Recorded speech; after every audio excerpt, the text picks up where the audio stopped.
mana hammaton mo'y sharifi Ramazon muborak bor. Mana mo یک دوستم تصمیم گرفتیم که ماه شهر رمضان با oilaviy hamdardlik hamdard boshdan همین yordam خدا رسانیم.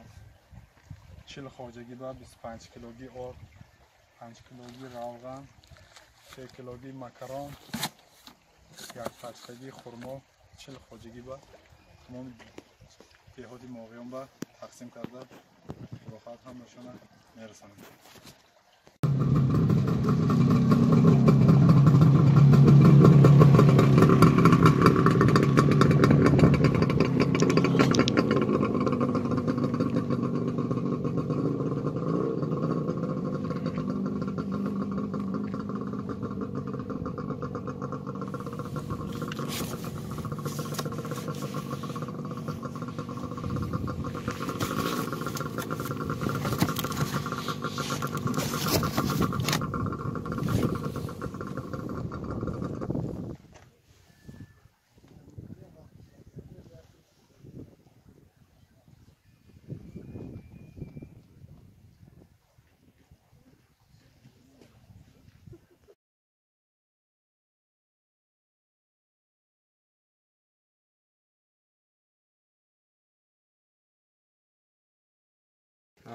Lo خیر lo یا اولو یا رب یا اولو یا رب یا اولو یا رب محمد مصطفی صلی الله علیه و سلم خدا الهیم خدا قوت الهیاتتان اهل خواجگیتان خدا ایمن نگاه دارد گفتگیتان توی تماشا برود الهیم همیشه خواجه خدر با ما همراهتان باشد خدا الهی اهل خواجگیتان خدا ایمن نگاه دارد حالش رحمت کن همین فوروم برای خیالو کلا دوم باش کلا غوری کنار کلا رحمت کنم مایل جور مایل سلامت باشید مایل رحمت همه تمام شد. من 4 خواجگی دیگه ماندگی همین من حاضر میبریم ماندگیش هم تقسیم میکنیم.